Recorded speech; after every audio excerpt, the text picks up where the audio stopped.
Irmãos, a graça e a paz a todos. Vou convidar os queridos a abrir as suas Bíblias em 1 Coríntios, capítulo de número 2. Carta do apóstolo Paulo, sua primeira carta, à igreja de Corinto, capítulo é o de número 2. 1 Coríntios, capítulo 2. É uma continuação da mensagem anterior. A mensagem anterior, ali o capítulo de número 1, uma parte dele, em que o apóstolo Paulo faz uma diferenciação entre a sabedoria humana e a sabedoria divina. Convido os irmãos a ficarem de pé para a leitura da palavra. 1 Coríntios 2, a partir do verso 1, queridos. Diz assim a palavra do Senhor: Eu mesmo, irmãos, quando estive entre vocês, não fui com discurso eloquente, nem com muita sabedoria, para lhes proclamar o mistério de Deus, pois decidi nada saber entre vocês, a não ser Jesus Cristo e este crucificado. E foi com fraqueza, temor e com muito tremor que estive entre vocês. Minha mensagem e minha pregação não consistiram de palavras persuasivas de sabedoria, mas consistiram de demonstração do poder do Espírito, para que a fé que vocês têm não se baseasse na sabedoria humana, mas no poder de Deus. Entretanto, falamos de sabedoria entre os que têm maturidade, mas não de sabedoria desta era, ou dos poderosos desta era, que estão sendo reduzidos a nada. Ao contrário, falamos da sabedoria de Deus, do mistério que estava oculto, o qual Deus preordenou antes do princípio das eras para a nossa glória. Nenhum dos poderosos dessa era o entendeu, pois se tivessem entendido, não teriam crucificado o Senhor da glória. Até aqui, queridos, vamos orar. Senhor amado, nos entregamos a Ti, Senhor, para compreender, para aprender, para receber de Ti essa sabedoria que vem do alto, que não faz parte deste mundo, mas que desejamos para nossas vidas, para amadurecermos, para crescermos, para sermos pessoas melhores. Fala com cada um aqui, Senhor. Cada um que adentrou esse recinto, receba do Teu toque, da Tua mensagem, da palavra que vem do Teu coração. É o que nós te pedimos em nome de Jesus. Amém. Podeis assentar, queridos.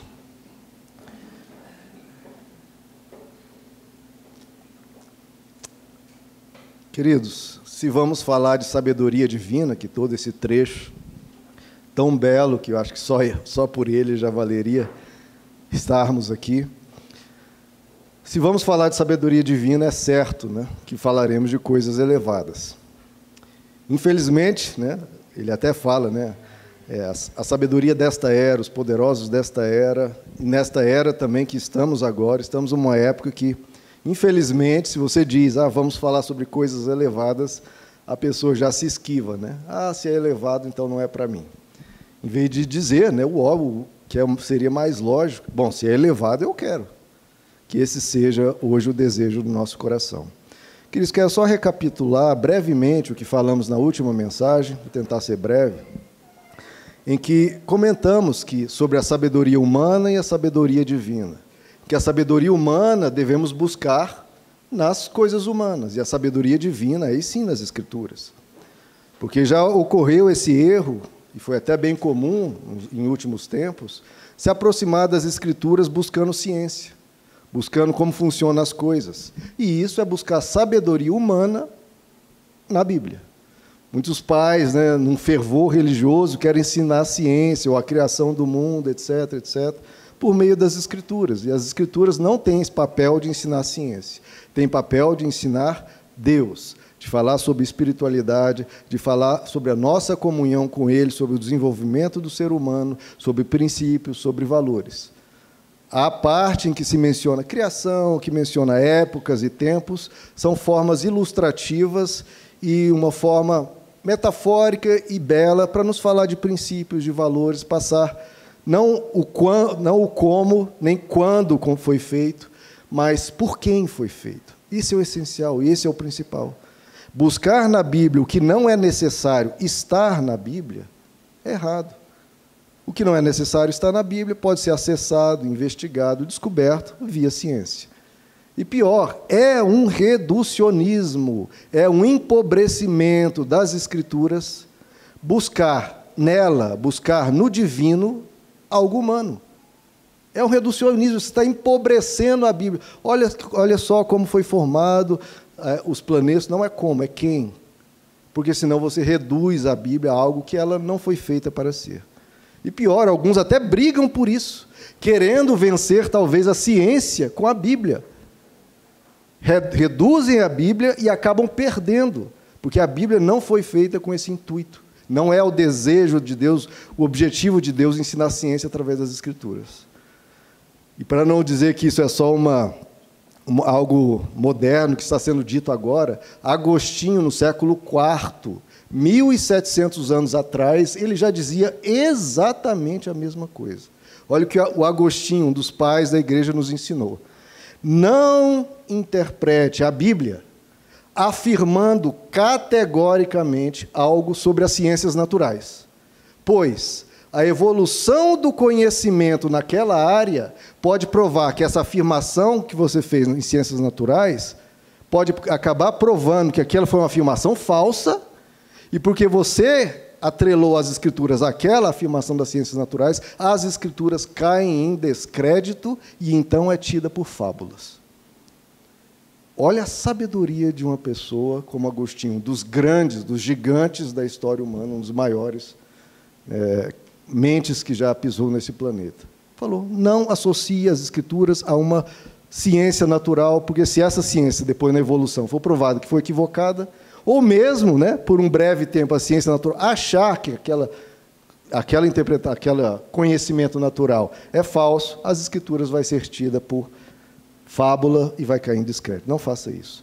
Então, a sabedoria humana trata do material, trata do terreno, trata desse planeta. A sabedoria divina trata de espiritualidade, trata de vida com Deus, de princípios, de valores, como nos portar, como nos relacionar, como conviver com o próximo, como agir, como se comunicar. Isso nós precisamos das Escrituras, precisamos da palavra de Deus. Aprender como uma barata, como um animal veio, se formou, se desenvolveu, queridos. Não é papel das Escrituras, deixa isso para lá, isso não tem importância. A importância é tocar em almas, a importância é avivar pessoas para uma vida com Deus. A sabedoria humana se busca na sabedoria humana. A sabedoria divina se busca nas Escrituras. Simples assim. Na Bíblia é revelada a sabedoria divina, e nós comentamos na mensagem anterior que a sabedoria divina é a mensagem da cruz. A sabedoria divina, como está escrito, Cristo, sabedoria e poder de Deus. A sabedoria de Deus foi encarnada, é o que a palavra logos, E no princípio veio a palavra, veio o verbo estava entre nós, então ele se fez carne, toda a sabedoria de Deus está encarnada em Cristo, essa foi a mensagem anterior. Agora eu queria falar da mensagem de hoje, que nós lemos aqui, sobre essa diferenciação, essa gradação, a sabedoria humana inferior e a sabedoria divina superior e mais elevada. Essa sabedoria divina, queridos, há um chamado para ela, há um convite do Evangelho para que nós adotemos essa sabedoria divina em nossas vidas. É o que Jesus diz em Mateus 7, verso 13, em que ele diz, olha o convite, convite para mim, convite para você. O que Jesus te convidou a fazer? Ele diz, entrem, todos, entrem pela porta estreita. A pergunta que devemos fazer, mas por quê? Não é melhor entrar pela porta larga, Se a gente vai a um shopping, tem uma porta estreitinha, uma porta larga, a gente entra pela larga, que é mais cômoda. A questão é que são portas, a porta estreita e a porta larga, que no caso espiritual, no caso da nossa vida, de princípios e valores e comportamento e vivência, levam a destinos diferentes. Jesus diz, larga é a porta e amplo o caminho que leva à perdição. A você se perder, a você se degradar, a você se degenerar, a você se corromper. É um caminho amplo, sem limites, pode fazer o que quiser, você se degrada. Você se piora. Agora, ele diz, como é estreita a porta e apertado o caminho que leva à vida, que leva à sabedoria divina, que leva ao seu crescimento, que leva ao seu fortalecimento, a você ser uma pessoa mais saudável, mais forte, mais nobre, mais elevada. Uma porta te leva a se perder, a outra a se encontrar. Uma é a sabedoria humana e a outra é a sabedoria divina, a sabedoria mais profunda, excelente, superior. E Jesus diz, são poucos que a encontram, porque também são poucos que a buscam, né? Por que poucos se encontram? Porque poucos encontram essa porta estreita? Porque caem na tentação, querido, de fazer uma pergunta que vai ser uma temática dessa mensagem de hoje. Caem na pergunta, o que eu ganho com a sabedoria divina? O que eu ganho em seguir esse caminho apertado? O que eu ganho em seguir os mandamentos de Deus? O que eu ganho em seguir esses princípios, esses valores sublimes, sim, bonitos, sim, belos, nobres, grandiosos, mas o que eu ganho com isso? Essa é a pergunta da sabedoria humana. O que eu ganho com isso? Isso já desfaz, já elimina, já perde todo o contexto, toda a vivência da sabedoria divina. E é o que nós vamos ver hoje. A sabedoria humana, queridos, ela sempre vai perguntar, o que eu ganho em troca? O que eu vou ganhar com isso? E veja, será que para a pessoa melhorar como pessoa, como ser humano, para o seu próximo, ela tem que se perguntar, o que eu ganho com isso? O que eu ganho em troca? Veja, a motivação é o que nos define, queridos. Se a nossa motivação for querer sempre ganhar algo em troca, a nossa motivação é interesse, é negócio, é troca.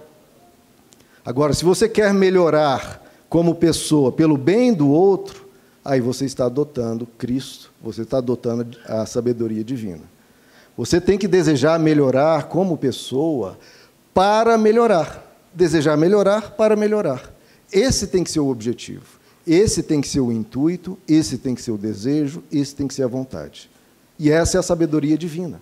Fazer as coisas por graça, objetivando a melhora, não objetivando algo em troca. Fazer de graça, por graça. Até a própria filosofia grega ensina isso. Toda virtude, toda real virtude, ela só é alcançada se você deseja a virtude por ela mesma, sem desejar nada em troca. Se você quer uma dada virtude, ou melhorar como ser humano, para ganhar algo em troca, então você não deseja a virtude, você deseja esse algo em troca. E aí você não está adotando e vivenciando essa virtude por ela mesma, e isso se perde. Queridos, uma coisa que desde o início, e graças a Deus porque Deus iluminou minha mente, desde o meu início da minha caminhada cristã, desde o início, eu nunca gostei desse tipo de mensagem assim. Siga os princípios de Deus, que aí você vai para o céu. Ou siga os princípios de Deus para você não ir para o inferno, por mais que contenha verdades. Siga para você ir para o céu. Ou siga para você não ir para o inferno. Siga os princípios de Deus para você ser abençoado. Tudo, pode ser até, é claro que são verdades. Ou siga os princípios de Deus para Deus não te punir. Ou para o diabo não te pegar, qualquer coisa desse tipo. Queridos, essa não deve ser a motivação. Porque senão se torna uma motivação interesseira.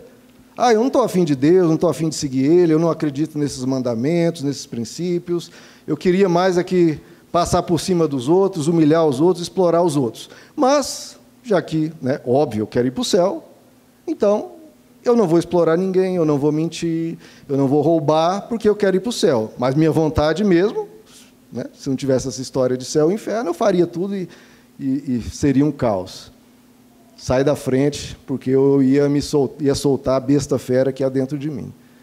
Então, eu acho que buscar a Deus que não deve ser por interesse. Senão, será só uma pessoa egoísta, pensando só em si mesma, querendo ir para o céu, mas pensando só em si. E isso é sabedoria humana. E essa pregação está só atiçando e conclamando o egoísmo da pessoa, a cobiça da pessoa. Olha, vem porque Deus vai te dar mais. Ele vai me dar mais? Vai, vem que Ele te dá muito, muito. Nossa, Ele vai dar muito mesmo. E o que eu tenho que fazer para Ele me dar isso tudo? Não está nem querendo saber o que é que vai ter que ser feito. O que Ele quer, se vou ganhar muito, eu quero. E isso é perigoso, porque, de novo, é só um atiçar da sabedoria humana, um atiçar do egoísmo humano, da cobiça humana, e não dela realmente desejar Deus por Deus, desejar a virtude pela virtude, desejar a sabedoria divina pela sabedoria divina. Há muito tempo atrás, queridos, uns 20 anos atrás, eu conversei com um cristão, que disse para mim que não acreditava em altruísmo puro, que não acreditava nisso, que as pessoas sempre fazem algo querendo algo em troca. Não existe isso da pessoa fazer sem pensar nela, sem querer nada, fazer assim, de graça. E isso que essa pessoa mencionou é justamente a sabedoria humana. É a mentalidade humana. Sempre quer algo em troca. E é interessante como, queridos, a gente reclama dos políticos, e com razão, que para eles tudo é toma lá, dá cá. Né? Eles só vão votar a favor de uma proposta se receber um dinheiro, se receber um por fora, ou se for receber um cargo, ou um apoio em alguma medida deles, e às vezes votam contra a própria consciência, sabendo que é ruim para a comunidade, e votam a favor daquilo só porque vão ganhar algo em troca. Então, não votam por consciência, muitos, não todos, não vão votar por consciência, por princípios, por valores, ou visando o bem da comunidade, mas porque, entre aspas, não há altruísmo puro e sempre querem algo em troca. Tem que ganhar algo em troca. Isso a gente critica dos políticos, e com razão. Mas e nas nossas vidas? E nos nossos relacionamentos? E no nosso viver? Você faz coisas, faz o bem por nada, sem desejar nada em troca, só pela pessoa. O alvo é a pessoa, o objetivo é a felicidade da pessoa. Você não faz querendo nada em troca, só por ela. Se não, se você faz sempre só querendo algo em troca, é a sabedoria humana a mesma que boa parte dos políticos adotam. Essa é a sabedoria humana. O que eu vou ganhar em troca? Isso pode ser feito até dentro da igreja, como mencionei. Deus, eu te sigo. Tá, mas o que você vai me dar em troca? O que você vai me dar em troca? Aí sim eu faço. Já a sabedoria divina, que é muito mais elevada, que é o que está sendo conclamado aqui pelas Escrituras a vivermos, é a adotarmos como a nossa mentalidade, como a nossa sabedoria. Esse é o convite de Deus. Essa é a porta estreita. É você fazer de graça. Você fazer por graça. Você fazer o bem, não por algo em troca, mas porque você crê nisso. É nisso que eu creio. É assim que eu acho que a vida deve ser. E eu vou fazer porque eu creio nisso. E é porque quem eu quero ser, eu quero olhar no espelho e ver uma pessoa que não faz as coisas sempre barganhando, sempre querendo algo em troca, mas faz porque é quem ela é. É a beleza dela. É o que você admira. É o que você sabe ser o certo. É o que você vai ensinar para os seus filhos. E às vezes a gente ensina para os filhos e não faz o mesmo. A gente quer algo em troca, mas quando o nosso filho faz por mero interesse, a gente fala, não, meu filho, você tem que fazer isso porque é o correto. Não é porque o papai ou a mãe vai te dar algo em troca. Viver por graça, queridos, é o nosso chamado, é o chamado do Evangelho, é a porta estreita. Nosso chamado é esse espírito de despreendimento, esse espírito de entrega, de generosidade, de amor, de bondade real e pura. Fazer porque realmente crê nisso, fazer porque é o que Deus faria, é o que Deus fez, é o que Deus faz. Você fará isso porque essa é a atitude do divino que você quer imitar. Então, queridos, já de saída a gente sabe que a sabedoria divina é muito mais elevada que a sabedoria humana. Tem um valor, uma grandeza muito superior à sabedoria humana. Vai para algo elevado, vai para o excelente. Vai para o sublime. O que poderia ser mais grandioso do que você fazer por graça? Você fazer de graça. E é muito interessante, queridos, você ver a reação das pessoas. Quando você faz algo por elas, sem querer nada em troca. Você faz assim e você vê a reação das pessoas, você vê que ela fica surpresa, ela fica sem graça, ela fica até envergonhada. Poxa, você está fazendo isso por mim, mas eu não tenho como te dar nada, eu não tenho como... Que Jesus fala até em uma das parábolas, olha, se você vai dar um grande banquete, isso é só uma metáfora, claro, não é algo necessariamente que você tem que fazer exatamente igual. Se você vai fazer um banquete de aniversário, uma festa de casamento, não convide os ricos, os milionários, os governadores, não, porque esses têm como te retribuir. Convide quem não possa te retribuir, o pobre, o miserável, o coxo, a viúva. Ali só está ilustrando que você não deve fazer sempre para quem pode te retribuir, mas fazer até quando a pessoa não pode. E quando você faz assim, pela pessoa, ela se sente até envergonhada. Poxa, você está fazendo isso por mim? Mas o que você quer em troca? Não, você não precisa fazer nada, não. É por você, só porque eu quero ver você bem, porque eu quero ver você feliz. E como é lindo isso, queridos. Ali você está sendo luz do mundo, ali você está brilhando Cristo. E as pessoas, quando elas notam isso, elas se sentem realmente amadas. Porque elas viram que não é por nada em troca, é só porque ela é amada. Só porque foi motivado pelo amor.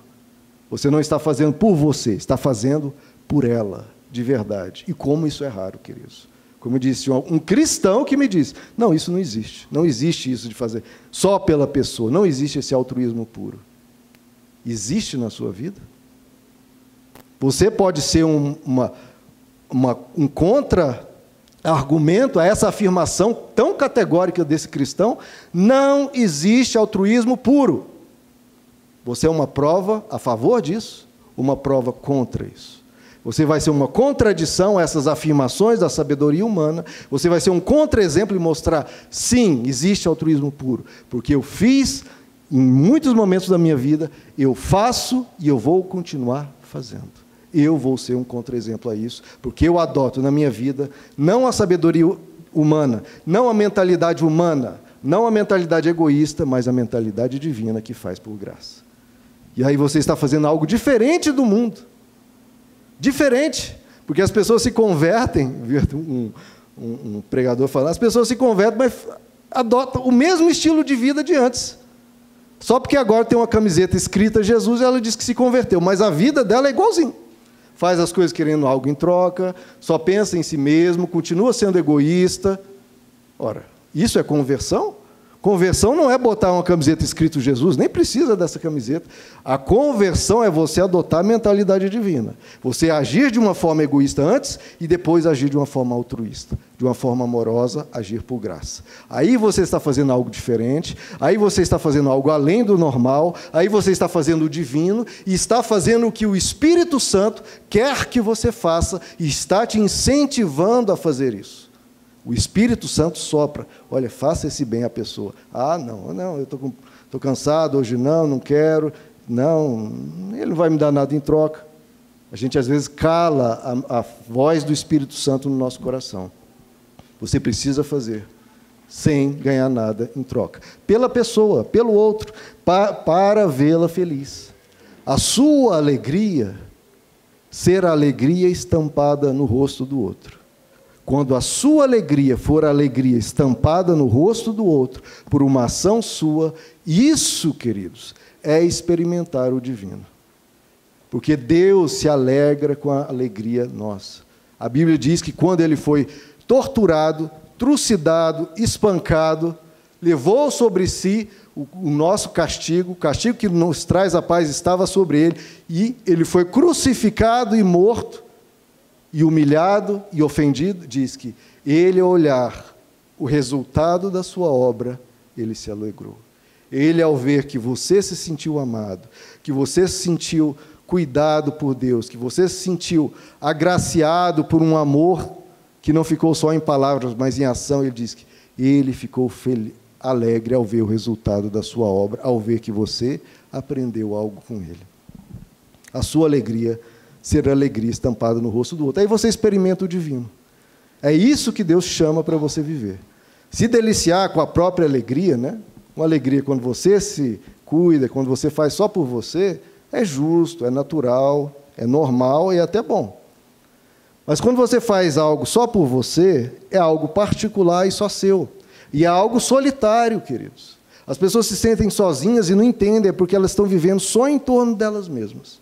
E as pessoas reclamam, mas eu me sinto tão sozinho. Sim, mas você está vivendo para o próximo, você está se conectando, você está fazendo o bem. Porque se você faz só por você, você vai se sentindo solitário. O egoísmo é solitário.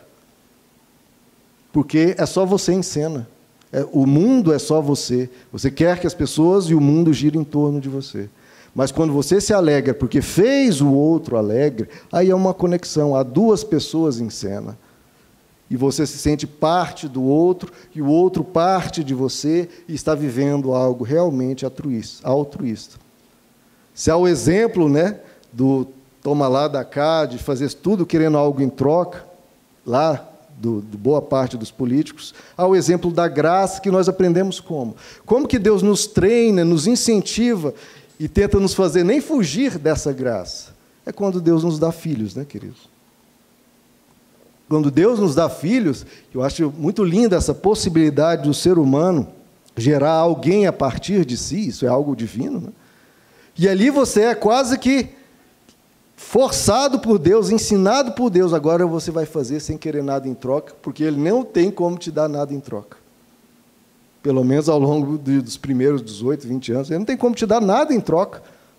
E você vai aprender, e às vezes, na mentalidade hoje, muitos até a contragosto, a fazer por graça, fazer por amor, fazer por Ele, olhando o olhinho dele, querendo vê-lo feliz, querendo ver nele um futuro melhor, que ele se desenvolva, que ele cresça, e você vai dando tanta e tanta coisa sem receber nada em troca. Você está ali experimentando e vivenciando a graça. E muitos hoje estão fugindo disso, não querem ter filho. Por quê? Porque a graça, queridos, tem esse peso. Pô, mas vai dar trabalho, vai dar um trabalhão ter filho, e eu não vou ganhar nada em troca, então não quero. Veja como o ser humano está se entregando ao egoísmo, e abandonando a graça. Nunca quer fazer esse altruísmo puro, fazer pelo outro. Eu, ter filho, só vou ter trabalho, dor de cabeça, noites mal dormidas, e não experimenta esse divino. Como é gostoso nós amarmos alguém, e de lá só receber amor, e ter essa comunhão, essa união, essa alegria, experimentar a alegria no rosto do outro. A graça é fazer o bem, sem olhar a quem, só porque quer ver o bem da pessoa sem querer nada em troca. E é o que Deus te chama para fazer. Essa é a porta estreita. Fazer o bem pelo bem, sem querer nada em troca. Como diz as Escrituras, Deus diz, o meu justo, ele vive pela fé. O que é isso? Ele vive pelo que ele crê. Ele faz o bem, mas por quê? O que você vai ganhar em troca? Sendo assim, fazendo bem, adotando valores superiores. Não, o justo, ele vive pela fé. É porque eu creio nisso. Eu creio na bondade, vou viver a bondade. Eu creio no amor, vou viver o amor. Eu creio na compaixão, vou viver a compaixão. Eu creio no perdão, eu vou perdoar. Mas por que você vai perdoar aquela pessoa? É porque eu creio nisso. Não é porque o outro vai fazer algo, não, é porque eu creio nisso. Por que você ama tanto? Por que você age assim? Não tem um porquê, é porque eu creio que é assim que deve ser. Vive por consciência, vive por princípios, e as pessoas estão perdendo a noção disso, elas nem entendem o porquê das coisas, não há um porquê, é porque crê nisso. O justo vive pela fé. E, queridos, para viver por graça, fazendo sem querer nada em troca, há uma tripla decisão que você tem que fazer. Três decisões que você tem que tomar. Pastor, eu achei interessante isso. Posso não ganhar nada em troca, mas eu acho que eu quero evoluir, eu quero adotar essa sabedoria divina, eu quero crescer nessa direção. O que eu tenho que fazer, meu irmão? São 3 coisas. É uma tripla decisão. E aí você vai entender porque uma porta, acho que já está claro, porque é um caminho apertado e a porta é estreita. São 3 decisões sublimes. Qual que é o chamado? Jesus diz, se alguém quer vir após mim, então esse é o chamado que ele está fazendo. Você quer vir após mim? Eu estou indo. Você quer vir após mim? 3 coisas você precisa fazer. Negue-se a si mesmo. já doeu, mas é só a primeira. Negue-se a si mesmo, já não sei. Tome a sua cruz, eita, pastor, não fala que tem outra não, tem, e siga-me. É uma tripla decisão que o ser humano tem que tomar, se quer viver a sabedoria divina. Primeiro, você vai precisar, negar-se a si mesmo. Que é justamente isso. Eu vou fazer, mas se eu ganhar algo em troca. Não. Isso, ganhar algo em troca, você tem que cortar. Você vai ter que se negar esse egoísmo, negar esse egocentrismo, e fazer porque o bem é o bem e eu vou fazer o bem, ponto. Eu vou negar a mim mesmo, vou negar esse meu desejo de só massagear o meu ego, de só pensar em mim, só eu e eu. E vou negar isso por alguns momentos. É óbvio que você não precisa negar-se sempre. Você tem que pensar em você em diversos momentos da vida, e muitos, talvez a maioria. Mas, naquele momento, é a pessoa, é o outro. Você vai fazer por ela, sem querer nada em troca. E aí você vai ter que negar o seu egoísmo, que vai falar, não, mas fazer isso por outro, para quê? Faz isso não. Você está cansado, está com preguiça, está com isso, e ele não faz nada por você. As 1001 justificativas. E, de novo, se você tentar argumentar com o seu egoísmo, você vai perder. Faça por fé, meu irmão. Porque crê. Porque se você tentar vencer o seu egoísmo com argumentos, você vai perder. Faça por fé. E faça negando. Ele vem, olha o egoísmo, olha, eu tenho argumento 1, 2, 3, 4, 5, 10, 20, 30, 40, para você não fazer pelo outro, porque você não vai ganhar nada em troca. O que você vai falar? Você vai argumentar? Não, você vai negar-se a si mesmo pela fé. Eu vou fazer esse bem. Eu quero vê-la feliz. É bom para ela? Vou fazer. Vou fazer por ela. Esse é o meu intento, esse é o meu objetivo, não sou eu. Meu objetivo, nesse momento, é ela. O nosso eu egoísta, o nosso eu egocêntrico e até narcisista vai gritar, meu irmão. Vai gritar. Não, não e não. Negue-o por um valor maior. Como diz as Escrituras, cada um cuide não apenas dos seus interesses, que você tem que cuidar, mas não apenas dos seus interesses, mas também dos interesses dos outros. Primeiro passo, negue-se a si mesmo. O segundo passo, tome a sua cruz. Pastor, o que é tomar essa cruz? Quer saber mesmo? É o que Jesus disse, né? Antes de tomar a cruz, o que ele diz? Para poder tomar essa cruz. Pai, que não seja feita a minha vontade, mas a tua. Seja feita a tua vontade e não a minha. Como é difícil, né, queridos? Para a nossa alma falar, olha, que a vontade dessa pessoa, hoje, que a vontade dela seja feita e não a minha. É aquilo que, em outras palavras, as pessoas dizem, né? Para um casamento dar certo, para um relacionamento, até de amizade dar certo, qualquer relacionamento, é importante você aprender a ceder. Poxa, se ontem fui eu, hoje que seja a pessoa. Aprender a ceder. Sempre tem que ser a minha vontade. Eu não posso ser nunca frustrado. Sempre tem que ser eu em primeiro lugar. Não, que seja feita hoje a vontade da pessoa. E eu abri isso, e ela vai se sentir de novo amada, porque você está fazendo por ela. Não vamos brigar, cada um cede um pouco, vamos buscar harmonia, e vai ser hoje para você, que seja feita a tua vontade hoje. Você falar isso para a pessoa e falar isso para Deus. Deus, qual que é a tua vontade? A minha vontade é sempre te abençoar, meu filho, é sempre que você seja feliz, mas também a felicidade do outro. Você não existe sozinho no mundo. Eu quero a tua felicidade, meu filho, mas eu quero também a felicidade desse que está ao seu lado. Faça algo por ela hoje. Faça a vontade dela hoje. E como é difícil, queridos. Primeiro, ver pregações sobre isso. E outra coisa é as pessoas quererem aderir a isso. Porque não é o seu ego que está sendo massageado, é você cuidar do outro. Você negar-se a si mesmo e tomar a cruz. A cruz, queridos, simboliza o quê? Deus fazendo algo por ele? Ou Deus querendo algo em troca? Não, a cruz simboliza Deus fazendo algo que não é por ele, é fazendo por nós. É graça. É fazendo porque esse é o bem pelo bem. E a cruz simboliza o chamado do Evangelho para fazermos pelo outro. Quando você carrega, né? Isso é mais comum nos Estados Unidos, eu até tinha uma cruz, né? Uma corrente. Quando você carrega uma cruz dessa, ou que não seja material, que você carrega a cruz e a mensagem da cruz no seu coração, sabe o que você está carregando? Carregando que a vontade de Deus é você fazer pelo outro e de graça, por graça, porque crê nisso. Essa é a mensagem da cruz. O que a cruz está dizendo? Está berrando, está falando para nós todos os dias aqui. Faça pelo outro. Faça pelo outro. Esse é a chamada do Evangelho. Isso é o que Deus fez. E é o que Ele nos chama a fazer. Essa é a missão a qual Deus nos chama. Faça intencionalmente para o bem do outro. 2 decisões. Negue-se a si mesmo, tome a sua cruz. Mas é uma tripla decisão. Qual é a última, pastor? Terceiro passo. Primeiro, 2 bem complicados, né, queridos?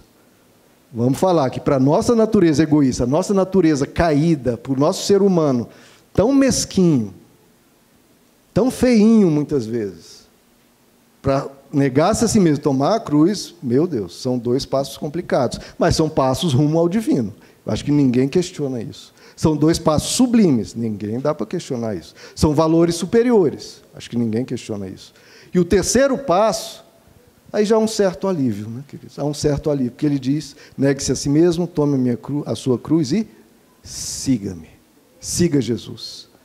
Você vai estar seguindo alguém. Você não vai estar indo sozinho, primeiro, e nem vai estar indo à frente. Deus poderia dizer, olha, você que se vire, você que vá.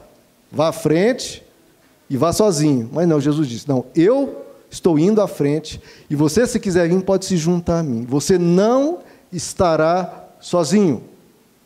Se você decidir fazer esse altruísmo puro, contra a afirmação desse cristão lá de trás, não sei como é que está a mente dele hoje, perdi contato, mas se você quiser ser um contra-exemplo a isso, você não vai estar sozinho. Você estará seguindo a Jesus. Primeiro, não estar sozinho, vai estar com Deus com você. Tem coisa mais importante. Eu quero tanto que Deus esteja sempre comigo. Bom, então vai ter que segui-lo. E ele fez primeiro, ele amou primeiro, ele agiu por graça primeiro, ele foi para a cruz primeiro. Agora o que você tem que fazer é segui-lo. Repetir o que ele fez. Ser como ele, imitar a ele, ser um espelho de Cristo nesse mundo. Você está seguindo a ele. Veja, Jesus está indo, não é? Você veja que há uma indicação de movimento. Se você quiser me seguir, né? Se você quiser estar onde eu estou, não. É uma indicação de movimento. Se você quer seguir por quê? Porque a pessoa está indo. Eu estou indo, você vai me seguir? Se você não seguir, o que acontece? Você vai ficando para trás e vai se distanciando. Então, olha como a decisão de adotarmos esse altruísmo puro, essa sabedoria divina, é você escolher estar perto de Jesus ou não, porque Ele está indo. Se você for ficar, se você for viver a sabedoria humana, só pensar em você, ser egoísta, não adianta. Todo egoísta vai falar a mesma coisa. Eu me sinto meio frio espiritualmente, estou sentindo Deus tão distante, assim, minha fé está fraca. Porque talvez não esteja seguindo, porque Jesus está indo, meu irmão. Ele está indo na direção do divino, está no caminhar divino de viver para o outro. E você vai ficando para trás. Todo egoísta vai se sentir frio espiritualmente. Vai se sentir distante de Deus. Não porque Deus quer estar distante da pessoa, mas porque Jesus nos chama para um caminhar. Vamos nessa direção, vamos viver o divino. Se você quer ficar perto dele, e não somente perto, mas com ele, você tem que seguir. Senão vai se distanciando. Você vai ter que andar nesse caminho divino. Faça o divino, e aí você estará próximo ao divino. O caminho do divino, o caminho de Jesus, o caminho de Deus, o caminho da cruz é o outro. É fazer por graça. Olha como o evangelho é diferente, né, querido? A gente não está nem falando nada para nós, a gente está só falando para o outro. E como o mundo seria melhor se todos nós parássemos de pensar só em nós mesmos e pensar no outro. Não haveria guerras, não haveria desarmonia, não haveria mal algum, porque todo mundo está só interessado em fazer o bem no outro. Todo mundo só interessado em não ganhar algo em troca, mas cuidar, ajudar, proteger e fazer o bem para os outros. Agora você está entendendo bem o que é seguir Jesus. É viver essa sabedoria divina, é viver por graça. É algo elevado, queridos. Já avisei, já alertei no início da pregação. A sabedoria humana é aqui de baixo, é carnal. A sabedoria divina é mais elevada. E é o chamado do Evangelho. Se nós queremos seguir, teremos que seguir. E seguir Jesus. Eu quero. Quem quer? Quer mesmo? Eu não senti muita força, não. Esse é o chamado do Evangelho. Viver por graça, viver o amor real, viver o bem. É o chamado do Evangelho. O estilo de vida divino, queridos, é superior ao humano. De novo, se a pessoa se converteu e vive do mesmo jeitinho, cadê a sabedoria divina? Cadê a transformação? Cadê o... Olha, Jesus fala que a transformação tem que ser tão grande, tão radical, como se a pessoa nascesse de novo, adotasse uma outra mentalidade, um outro viver. O estilo de vida de Deus é diferente do humano. Nós vamos querer viver como os humanos, que está aí o resultado, catástrofe, destruição, fome, miséria, explorando o outro, ou vamos viver como Deus, que em vez de explorar, em vez de destruir, em vez de matar, não. Ele foi para a cruz, ele deu a vida. Ele deu a vida. Nós somos chamados para viver como ele, fazer por graça pelo outro. Vamos ficar de pé, queridos?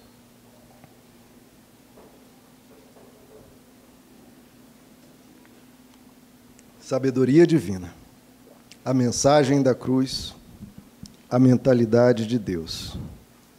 Será que nossa vida seria melhor, queridos, se adotássemos essa mentalidade, todos nós? Aí sim, né?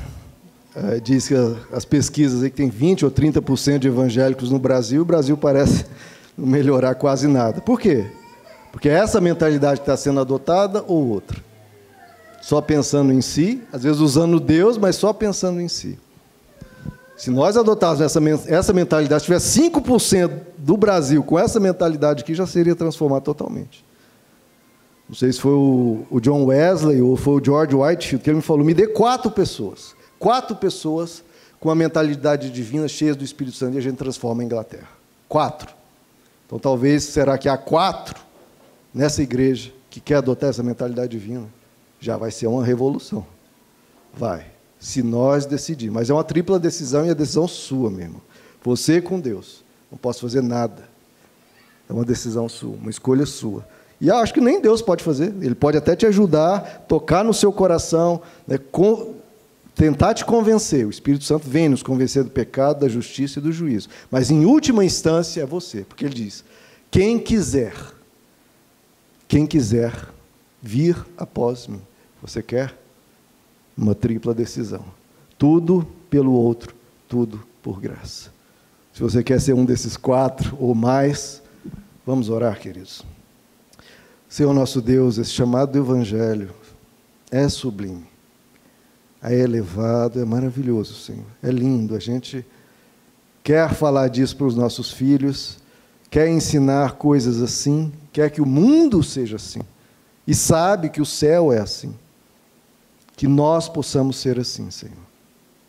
Como a gente deseja, como a Tua palavra diz, que os outros sejam, que nós sejamos assim. Nos ajuda, Senhor, a viver por graça. Nos ajuda a vencer o egoísmo. Nos ajuda a parar de pensar só em nós mesmos. E ter uma mentalidade divina, superior. Que o Senhor quis nos ensinar, indo para a cruz. Que o Senhor nos mostrou como fazer, indo para a cruz. Você nos amou primeiro. Você disse na cruz que seja feita a tua vontade, não a minha. Você nos ensinou a orar assim.